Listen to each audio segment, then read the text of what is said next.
les débuts, hein, pas exagéré non plus.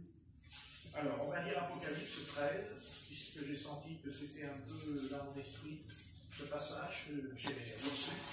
Oui, Apocalypse 13. Et quand nous allons rentrer dans une nouvelle année, dans peu de jours, puisque là maintenant c'est dans peu de jours, hein, c'est pas dans un mois. La chose que Satan ne veut pas, c'est ne pas que nous ayons le vrai Jésus-Christ. Le vrai. C'est pas vrai? Le vrai. Véritable évangile. Car dès le départ, Satan, il prêche le faux dans le jardin d'Éden. Il prêche le mensonge. Mais quand il prêche le mensonge, il n'enlève pas tout. Non, il prêche une demi-vérité, Satan, dans le jardin. Une demi-vérité. Vous voyez?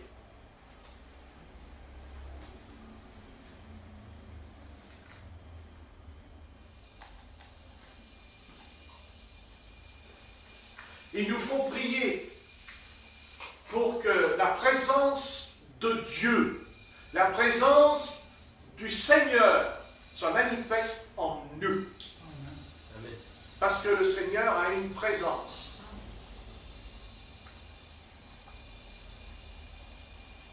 Mais qui peut me faire dire qu'il y a la présence du Seigneur? Je vais vous la dire.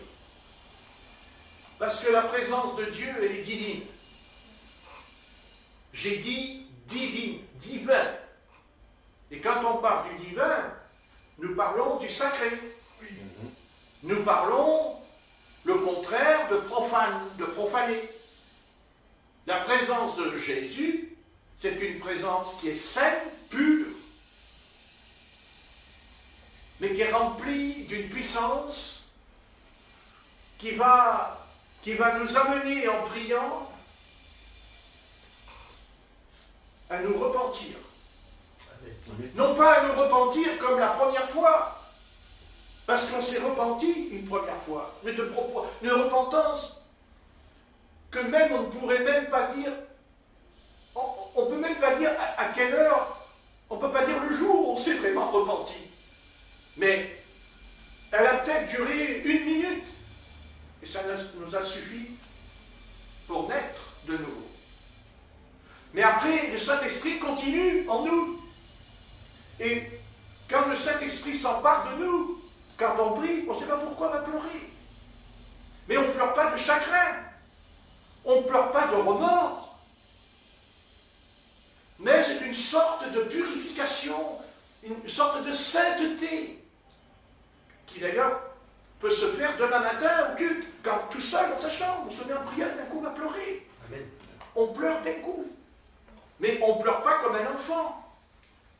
On ne pleure pas dans le sens qu'on a fait quelque chose de mauvais.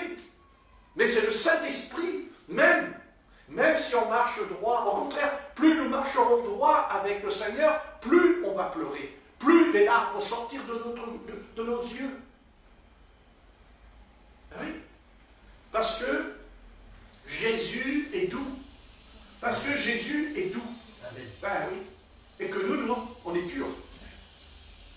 Ne pas confondre la douceur charnelle, parce que la douceur charnelle, elle existe aussi.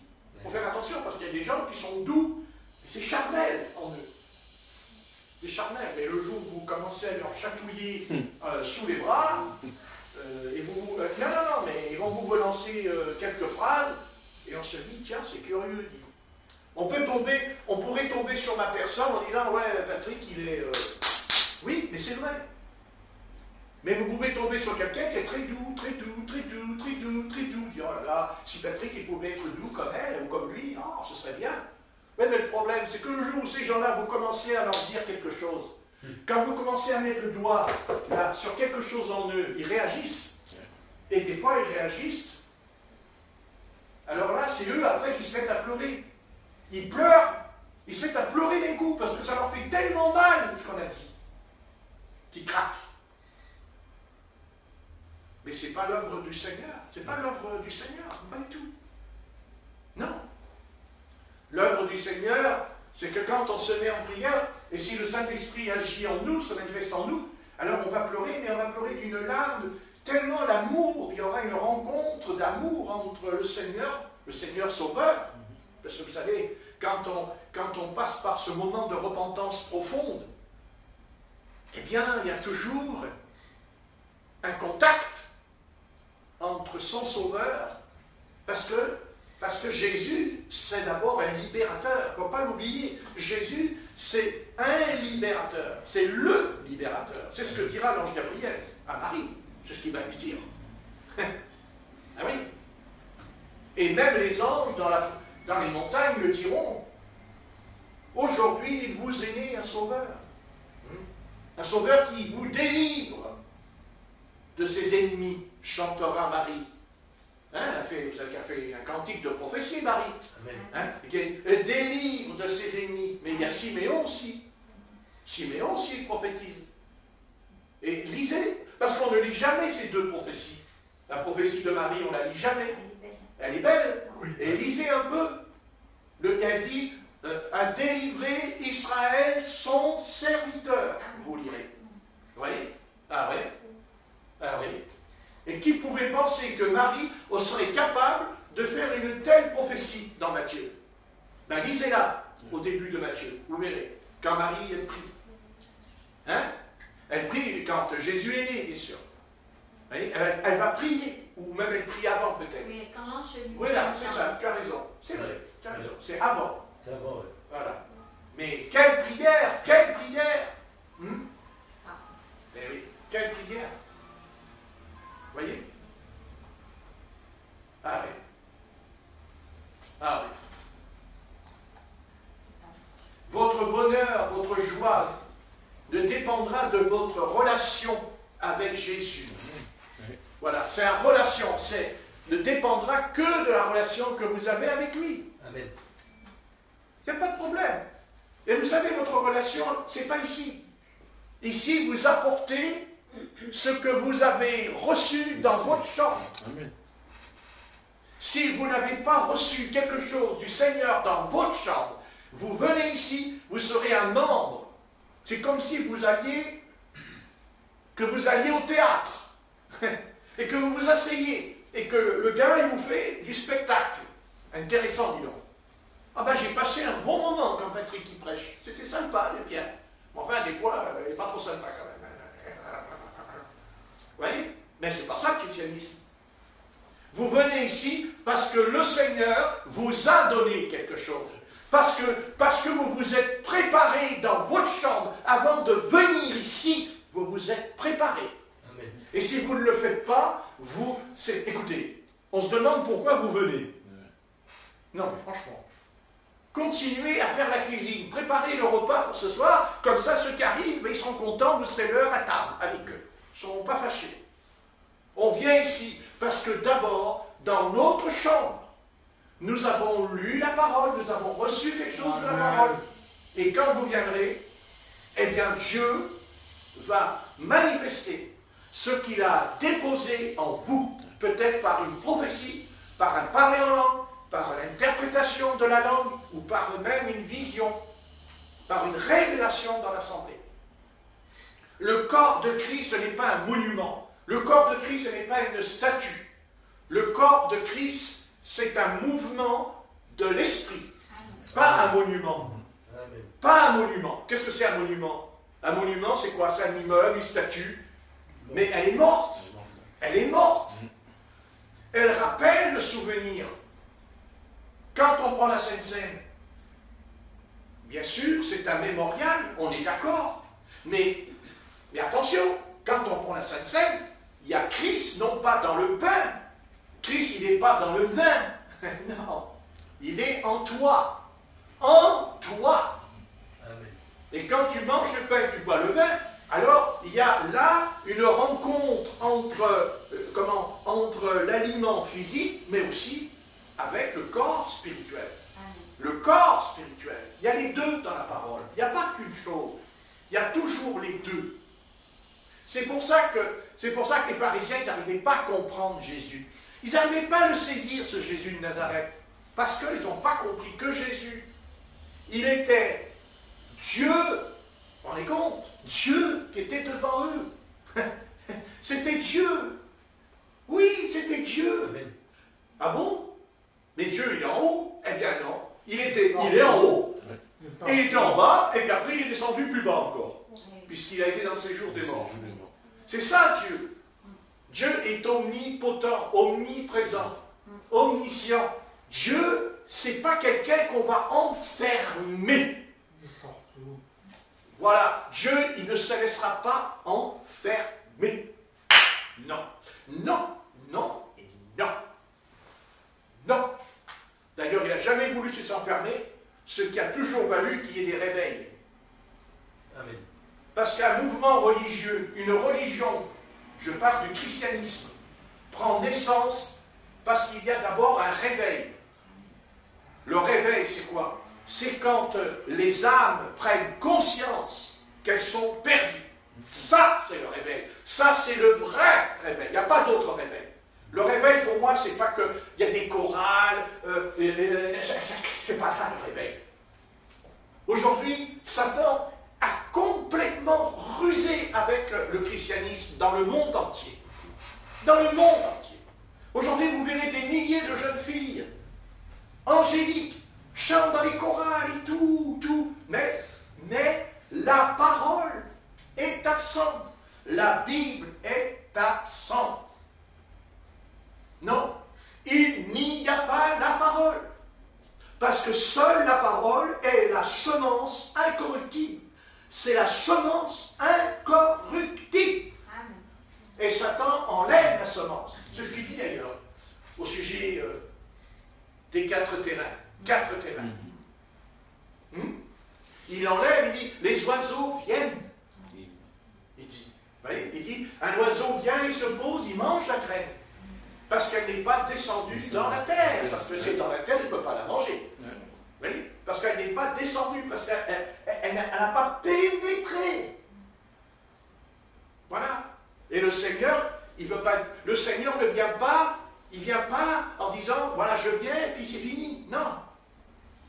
Le Seigneur ne se manifeste pas à l'extérieur, il se manifeste à l'intérieur. C'est ça le miracle. C'est ça le miracle du christianisme. Les religions se manifestent à l'extérieur, par des trompettes, par des cornemuses, par des accordéons, par des guitares électriques, tout ce bazar là, c'est du bazar. Et du bazar, c'est le bazar. D'abord le mot chair dans le Galate, ça veut dire bazar. Qu'est-ce que c'est le bazar? C'est on met dans le KGB, on met tout. Voilà, on met tout. Allez, tous ensemble. Voilà. Et c'est ce que Satan est en train de préparer. Tous ensemble. Allez, tout le monde dans le même panier. Bien sûr. Seulement, le problème, c'est que dans le panier, s'il y a un fruit qui est pourri, tous les fruits vont pourrir. Oui, il faut l'enlever. Quand il est en bas, combien de fois j'ai pris un fruit en bas que je l'ai enlevé, il m'a dit merci M. Barthes, parce que j'ai enlevé le fruit qui collait contre un fruit qui était en bon état. Mais au bout de 3 jours, il est atteint.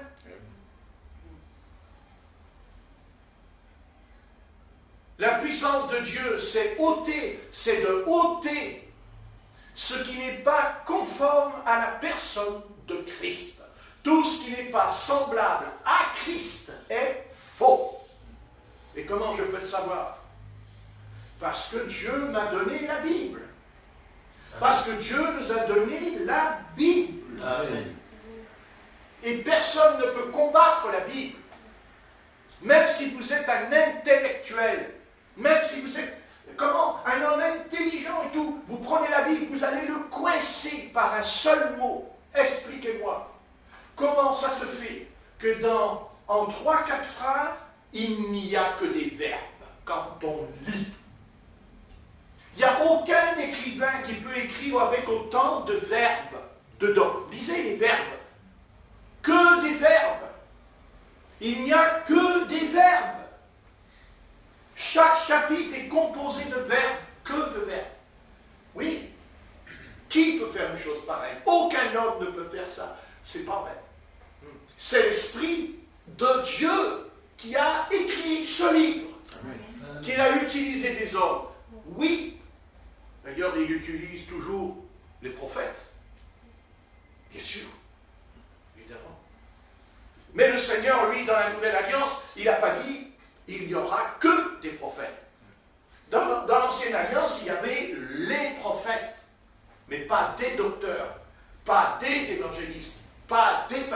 Ça n'existe pas comme aujourd'hui. Le corps de Christ n'est pas uniforme. Le corps de Christ, ce n'est pas quelque chose qu'on va enfermer. Amen. Mais c'est vrai que la sainteté nous pousse à être enfermés, puisqu'on ne veut pas ressembler aux autres, on ne veut pas se coller contre les autres. Alors on a l'impression de s'enfermer. On a l'impression, les païens nous disent, mais vous n'êtes pas libre. Mais je vous plains. Et moi je réponds, vous n'êtes pas vu. Vous vous êtes pas vu. Hein? Vous n'êtes pas vu. Hein? Avec la varicelle, la rougeole et tout le bazar qu'il y a sur vous. C'est une image que j'explique. Non, c'est pas ça le christianisme. Oh non. Non. Le christianisme, c'est Jésus. Quand on dit Jésus, quand on dit Jésus, les démons s'en vont. Amen. Quand on dit Jésus, les malades sont guéris. Amen. C'est Jésus. Attention, c'est pas Jésus qu'on peut dire toute la journée, Jésus, et Satan, il rigole. Il me fait marrer. Parce que ce n'est pas le vrai Jésus que j'annonce. Ce n'est pas le vrai Jésus que je vis. Je le vis. Et je peux le vivre.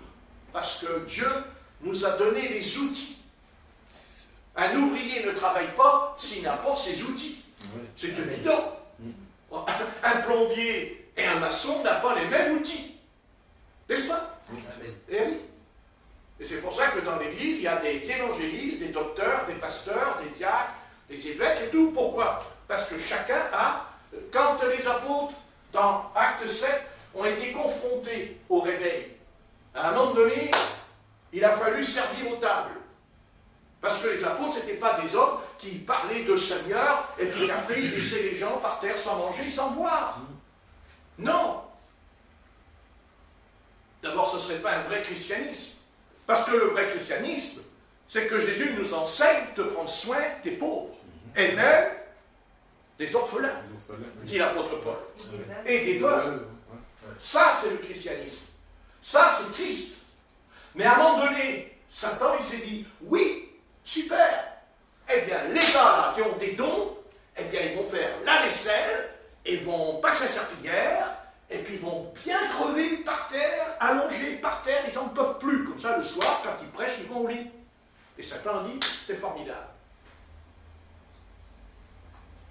Mais on ne peut pas prêcher Christ comme les apôtres, parce que les apôtres ont dit, trouvez cet homme rempli de sagesse et d'intelligence, et c'est eux qui serviront aux tables, c'est eux qui prépareront les repas, qui mettront les couverts. Et qu'est-ce que dit l'apôtre Pierre? Et nous continuerons à quoi faire? À faire la sieste. La parole. L'étude de la parole. Quand on lit les épîtres pastorales, on a l'impression que quand on lit, vous savez, on a claqué des doigts puis on a tout. Mais c'est pas ça. C'est pas passé comme ça. Il y a ici peut-être des heures, des mois, peut-être des années de consécration. L'apôtre Paul n'a pas pu nous expliquer ce qui se passe dans l'épître aux Corinthiens comme ça. Ça y est, il s'est converti sur le chemin de Damas et puis l'apôtre Paul, il a reçu l'épître à un Corinthien. Il a reçu tel coup comme ça et voilà, ça y est. Non, c'est 20 ans plus tard. Même Dieu l'a envoyé dans le désert de l'Arabie pendant 3 ans et demi. Il dit que c'est au pied de la montagne, là où a été Moïse, là où a été Élie. C'est là qu'il a été, là où il y a eu les prophètes. Non. Avant de se consacrer aux hommes, on doit d'abord se consacrer à Dieu. On doit consacrer toute sa vie à Dieu. Tout à Dieu. Et après, Dieu, lui, va agir. Dieu va agir. Oui, va agir. Parce que ce qu'on a besoin, c'est pas un homme, c'est pas d'un homme, même s'il a du talent, même s'il est doué, tant mieux, c'est très bien, qu'il aille faire la vaisselle alors, ça sera doué pour laver les assiettes. Hein? Vous n'aimez pas faire la vaisselle, hein? Ouais, surtout les hommes. Hein? Donc, il y a beaucoup qui se marient, oh là là, quand ils se marient dans le maire, fonctionnaire, hein, vous êtes content de vous marier? Oh oui, oh oui, elle va me faire la vaisselle, elle va me laver mon linge, mes chaussettes, mes caleçons, tout le bazar, oh, quel bonheur! Seulement quand il rentre à la maison, 2-3 jours après, il dit, oh, chérie, chérie, chérie, oh là là, chérie, j'arrive, oh, je suis content qu'il m'appelle, il va faire des bisous, elle va pas les bisous après, elle va laver la vaisselle. Allez, au boulot! Ah non, moi je suis un homme, hein. Oh, moi je suis un homme, moi. Oh, je suis un homme, t'as vu, j'enlève la veste, non, je suis un homme. Je suis un homme. Oh, je suis un homme, moi. Oh, à qui tu parles, là? Je suis un homme, toi,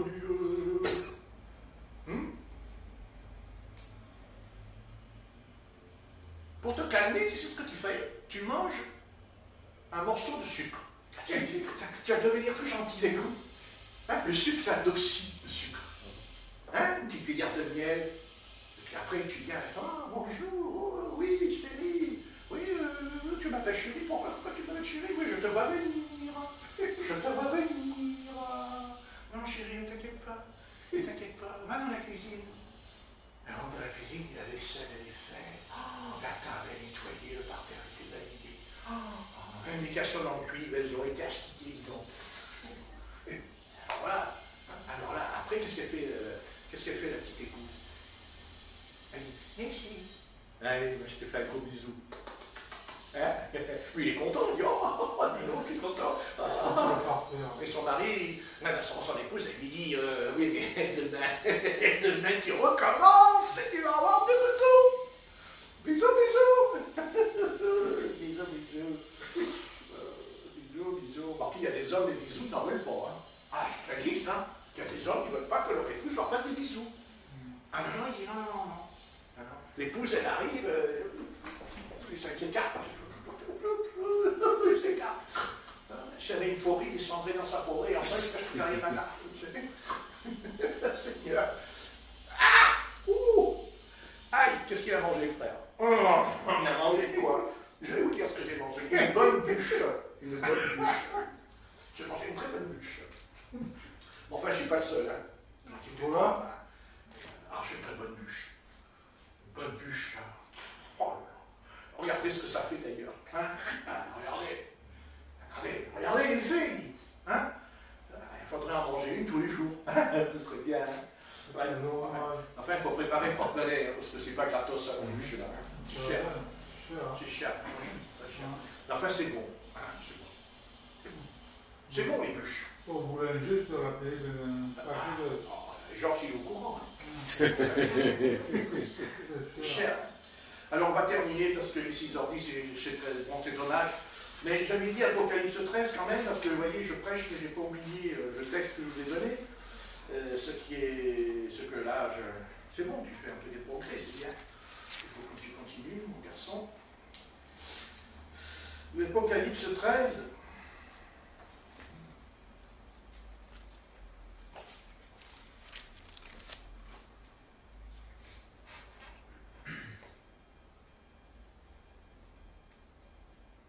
On va lire le verset 4, Corinne, s'il te plaît. Et ils adorèrent le dragon, parce qu'il avait donné l'autorité à la bête, et ils adorèrent la bête en disant, qui est semblable à la bête, et qui peut combattre contre elle? Et il lui fut donné une bouche. Après c'est fini, c'est verset 5. Je continue.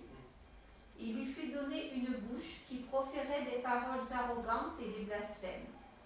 Et il lui fut donné le pouvoir d'agir pendant 42 mois. Et elle ouvrit sa bouche pour proférer des blasphèmes contre Dieu, pour blasphémer son nom et son tabernacle, et ceux qui habitent dans le ciel. Et il lui fut donné de faire la guerre aux saints et de les vaincre. Voilà. Bien. Donc vous avez eu, c'est pas marrant hein, ce qui va arriver. Hein. C'est pas marrant. Hein. Mais je vais simplement pas prêcher là-dessus, parce que j'ai beaucoup de choses à dire sur ce passage. On a compris que nous avons affaire à l'Antichrist ici, n'est-ce pas? Hein? Mais j'aimerais retenir quelque chose qui m'a retenu.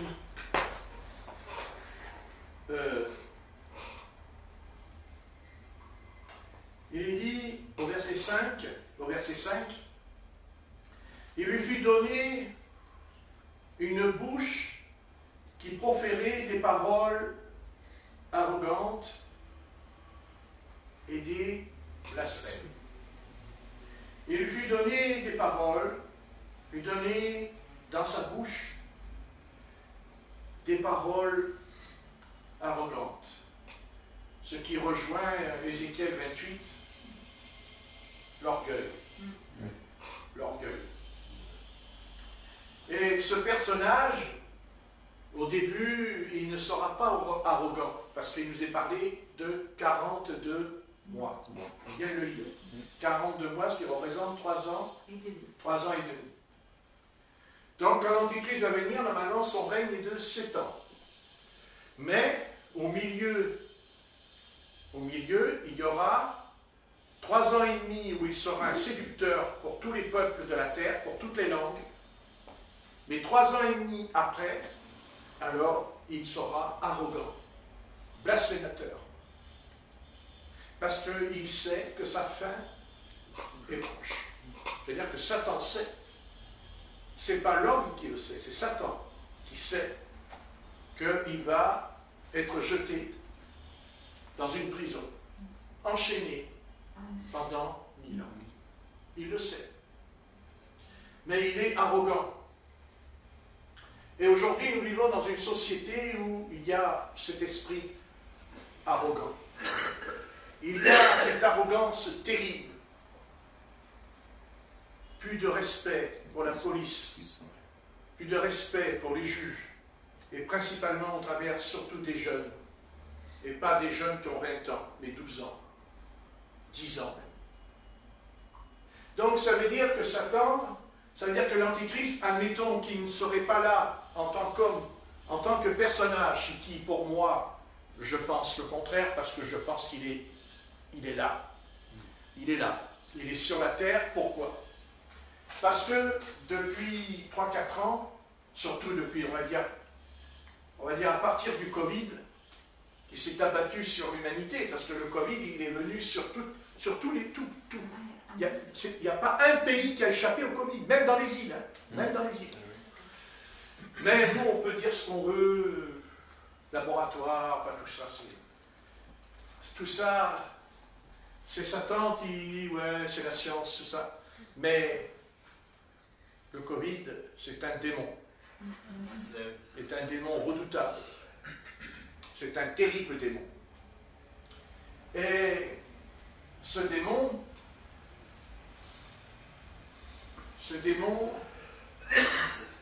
a commencé à préparer le chemin de l'Antichrist. Il prépare le chemin.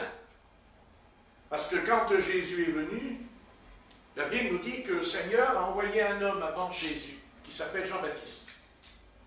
Et le texte dit que Jean-Baptiste préparait le chemin. Car il est écrit, aplanissez les coteaux, les collines, et créez le chemin. Car Jean-Baptiste a comparu dans Israël 6 mois, puisque Jésus est né 6 mois après Jean-Baptiste. 6 mois. Donc, vous voyez, en tout cas, une chose est certaine, c'est qu'on n'a pas besoin d'être sur la terre pour se ressembler. On n'a pas besoin d'être sur la terre pour déjà être de la même race. Parce que quand Élisabeth a entendu la voix de Marie, le Saint-Esprit est descendu dans Jean-Baptiste, dans son ventre. Et il n'était qu'un bébé. Vous n'avez qu'à lire. N'est-ce pas? Il a sauté. Dans Luc, si je ne me trompe pas. Il a tressailli. Vous voyez? Je ne sais pas ce qu'ils se sont dit. Mais ils se sont dit quelque chose. Oui. Pourquoi? Parce que même si leur corps était encore un bébé, mais ça ne veut pas dire que leur esprit n'était pas mûr. Vous voyez ce que je veux dire? Que ces deux seuls êtres, nous, on ne peut pas vivre une telle expérience.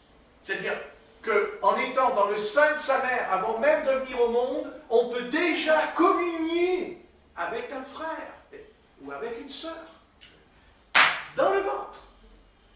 Et certainement, ils se sont dit quelque chose. Ça, c'est certain. Ça, c'est sûr. Et je ne sais pas ce que Jésus lui a dit à Jean-Baptiste. Il lui a dit quelque chose. Il lui a dit, tu sais, Jean, on va te couper la tête. On va te couper la tête. Attends, je suis pas né encore. Je suis pas sorti, tu me dis qu'on va me couper la tête. Oui, on va te couper la tête. Oui. Mais alors pourquoi je viens au monde puisqu'on va me couper la tête? Mais c'est ce que dira Jean. Hein? Est-ce que j'ai eu besoin de venir sur les genoux de ma maman? Il dit, elle a mieux fait de pas venir. Et je pense que Jésus lui a dit. Oui, Jésus lui a dit. Oui. Eh oui. Mais Jésus, il n'a pas fait que de lui dire ça, parce qu'il lui a dit, ça c'est certain, parce que Jean-Baptiste le savait ce qui allait lui arriver. Ne vous inquiétez pas, il le savait. Il est au courant. C'est certain. Et d'ailleurs, s'il ne le savait pas, il n'aurait pas tenu le coup. Non. Et non, il n'aurait pas tenu. Non. Il savait très bien que quand il a été voir Hérodia, n'est-ce pas, et qu'il lui a dit à Hérode, il ne t'est pas permis, il savait très bien qu'il avait signé son arrêt de mort. Vous voyez? Marquez, c'est pas ton Hérode qui signe son arrêt de mort. C'est Hérodias. C'est surtout Hérodias, avec sa fille. N'est-ce pas? Voilà, avec sa fille.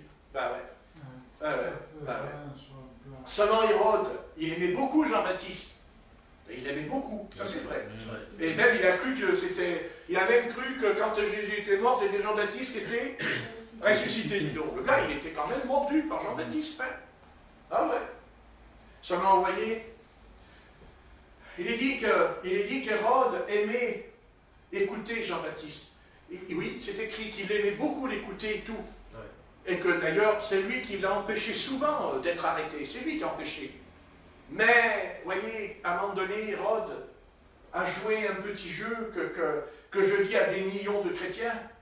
C'est qu'Hérode, à un moment donné, il a vu une jeune fille qui dansait. Qui danse. La danse. Le monde. Hein? Le monde. Ouais. Et lui qui a tout fait, parce qu'il faut être honnête, il a tout fait, parce qu'attention, il respectait Jean-Baptiste.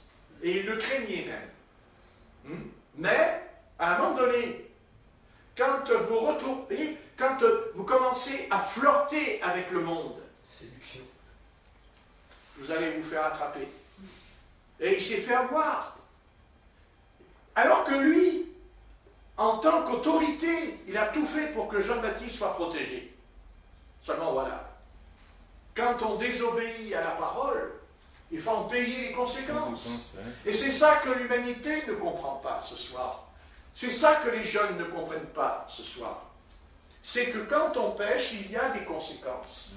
Il n'y a pas de péché sans conséquences. Il n'y a pas de péché sans qu'il y ait des comptes à rendre à Dieu. Ça n'existe pas. Ça, il faut se le mettre au fond de sa tête.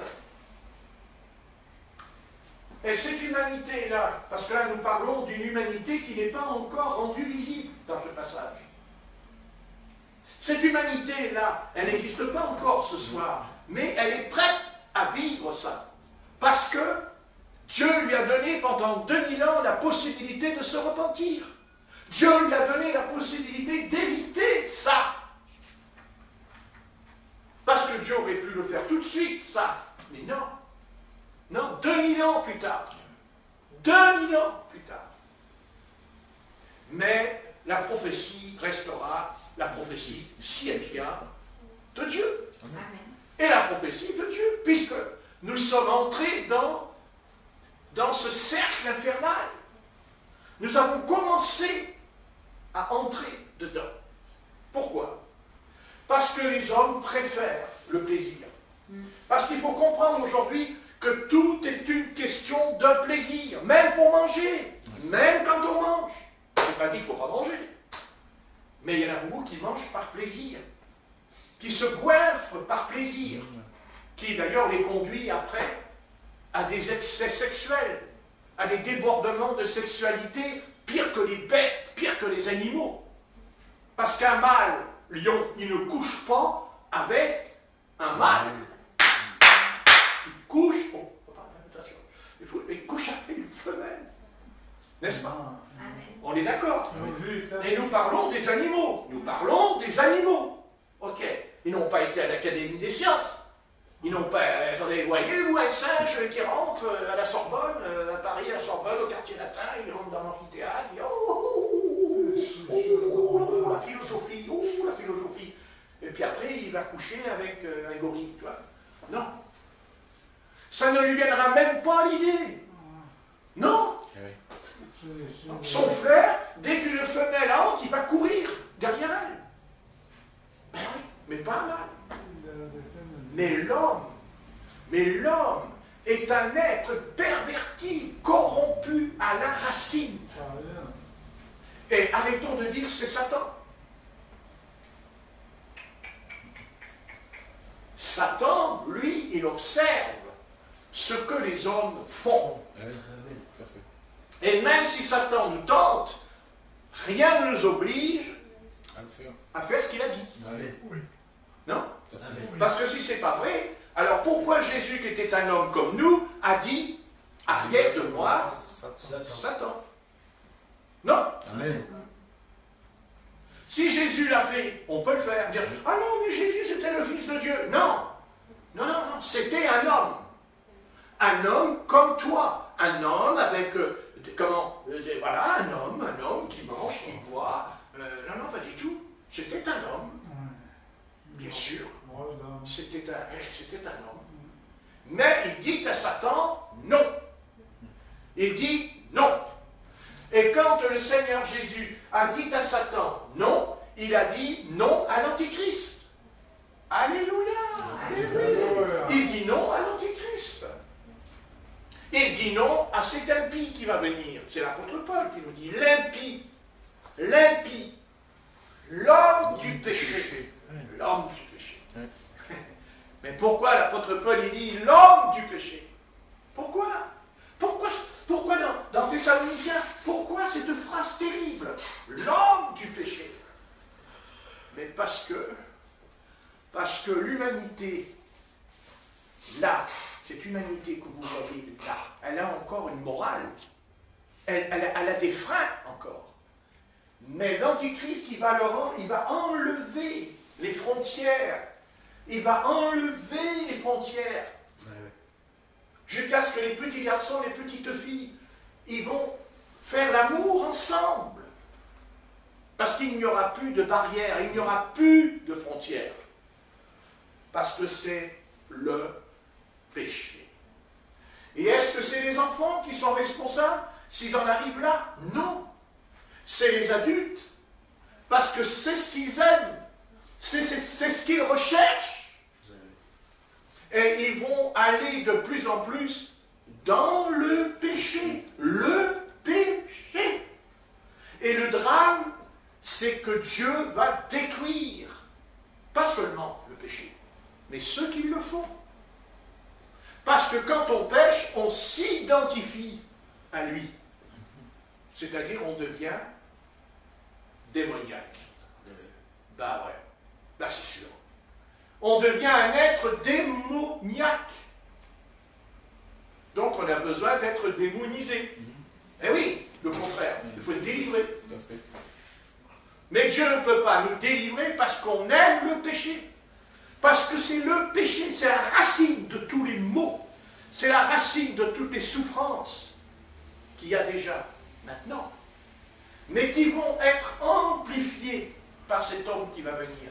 Cet homme qui va venir, cet homme-là, il fera de la politique, il sera prophète, oui, il saura tout, il aura tout, tout. Et l'humanité va être d'accord avec lui. Parce que lui, il va dire, adorez-moi. Donc il va instaurer une religion. Elle existe déjà, parce que ne croyez pas qu'elle n'existe pas. Parce que je sais que les pasteurs ont lancé ce slogan, il va y avoir une nouvelle religion. Vous voyez? Ben, moi je vous dis que non. Non, il n'y aura pas de nouvelle religion. Il n'y aura pas une nouvelle église. Parce que cette église, ça fait 2000 ans qu'elle est sur la terre. Ça fait 2000 ans que Dieu a tout fait pour l'empêcher de continuer sur le chemin dans lequel elle est ce soir. Ouais. Et cette église, elle est la mère des impudiques. Apocalypse. Les rois de la terre couchent avec elle. Et comment elle couche avec elle maintenant? Non. Après le décès des apôtres, quand ils sont partis. N'est-ce pas? Après. C'est l'Apocalypse qui nous le dit. Et Satan parcourra ce chemin dans les sept églises qui sont en Asie mineure. J'ai quelque chose contre toi. Repens-toi. Mais ils ne se sont pas repentis. Hein? Non. Ah non. C'est pas écrit qu'ils se sont repentis. Non. Repens-toi. Le péché, si vous êtes fidèles au Seigneur, si nous sommes fidèles, Dieu va nous protéger. Amen. Amen. Il va pas seulement nous protéger. C'est pas seulement protéger que je ne vais pas être malade, que je ne vais pas de l'argent. Non, Dieu va me protéger pour que je ne puisse pas entrer là-dedans. Pour que je ne sois pas, pour que cet homme ne puisse pas s'emparer de moi. Et il ne pourra pas à condition que Jésus-Christ s'est emparé de moi. Amen. Parce que les deux ensemble, ils ne peuvent pas cohabiter. C'est ça? Amen. Ils peuvent cohabiter. Mais ça se fera pas quand il vient. Il faut le faire maintenant. Il faut se préparer maintenant. Amen. Alléluia. Alléluia. C'est maintenant. C'est pas demain. C'est pas après-demain. C'est ce soir. Alléluia. Maintenant. C'est maintenant. C'est maintenant. Oui. C'est maintenant. C'est maintenant qu'il faut arrêter, pasteur. C'est Amen. maintenant. Non? À votre avis? Amen. Amen. Gloire à Dieu. Ouais. Vous pensez que quand il y a un tremblement de terre qui se manifeste, on se prépare au dernier moment? Non. Non. Il y aura un tremblement de terre, il y aura la famine, il y aura des maladies, il va y avoir des choses terribles qui vont venir. Mais nous, on est prêts. Amen. On est prêts. Car tout est une question, le verbe, prêt. Prêt. On est prêt. On est prêt à prier tout à l'heure. Je ne vais pas prier, je suis prêt à prier. Amen. C'est pas la même chose. Parce que si je ne suis pas prêt, je loupe le train. Je loupe le coche. Et si je ne veux pas louper la bénédiction du Seigneur, qui d'ailleurs n'est suivie d'aucun chagrin, ben, il va falloir que je me prépare. Et je me prépare. Je me prépare. Tout à l'heure, dans la nuit, je me réveille. Et je dis, Père Saint, oh purée. Oh, tu vois un peu le caractère que j'ai? Oh purée, quel caractère que j'ai. Oh purée, je m'en sors pas. Oh, bon. Et le Seigneur m'a dit, mais c'est bon. C'est bon. C'est bon. Ça fait rire, Georges. C'est pas vrai? On se prépare. Amen. On se prépare parce qu'on va foutre le camp. Alléluia. Mais oui, les chrétiens, ils savent, mais ils vivent comme si ça n'arrivera pas. Ça n'arrivera pas. Ouais. L'Église, elle vit comme si ça n'arrivera pas. Elle dit, il y aura l'enlèvement, Jésus revient, oui. Mais après, tu regardes les chrétiens, ils sont dans le monde, ils sont mondains. Eh oui. Mais le Seigneur revient. Oui. Mais vous savez, qu'est-ce que dit la Bible? Il y aura des pleurs Glacement dedans. et des glaçons dedans. Hein? Oui. Oui, non, mais ça fait rire, mais ça ne fait pas rire. Il n'est jamais trop tard. Amen. Et si le Seigneur tarde, parce on pense que le Seigneur c'est l'heure ou pas l'heure. Bon, moi je crois plutôt que le Seigneur il tarde. Et c'est pour ça d'ailleurs qu'il n'a jamais dit, même à son fils, le jour est l'heure. Heureusement. Heureusement. Parce que je connais, on va dire, ah ben maintenant je sais qu'il est à 6 heures que le Seigneur revient, alors je me prépare. Oui, alors tu vas te préparer à 6h moins 10. Seulement, c'est pas 6h moins 10. Se préparer, c'est tous les jours. Amen. Parce que tu ne connais ni le jour ni l'heure que ton maître va venir te chercher. Parce qu'il viendra, il l'a dit. Ceux qui disent qu'il n'y a pas d'enlèvement, je leur réponds, mais le Seigneur a dit, je reviendrai vous chercher dans l'évangile de Jean. N'est-ce pas? Ou alors Jésus c'est un menteur. Hein, c'est un menteur. Parce qu'il a dit, je reviendrai. Il m'a dit, je viens. Je reviendrai dans ce qu'il est déjà venu, et il revient. Hein, il revient pour nous enlever. Mais il ne revient pas sur la terre. Il revient dans les nuées. Amen. Et comme il est dans les nuées, on peut pas le rencontrer parce qu'il est dans les nuées, Jésus. À quoi on a peur? Eh bien, on va recevoir un corps comme le sien. Amen. On me dit, mais c'est pas possible. Ah ouais. Mais je réponds, tout est possible à celui qui croit. Parce que l'enlèvement, c'est quoi? C'est lié à la foi. À la foi. N'est-ce pas? N'est-ce pas? C'est ça qui manque. La foi. Amen. La foi. Amen. Amen. La foi. La foi. Pas le foie, là, le foie gras. La foi. Parce que j'allais me regarder dans les yeux, j'ai l'impression qu'elle pense au foie gras. Ouais, j'appelle ça. Ah, mais tu vois, oui, un peu de pasteur ce soir, il a mangé des épinards. Bon, allez, on va prier, puis ils vont y aller ensemble.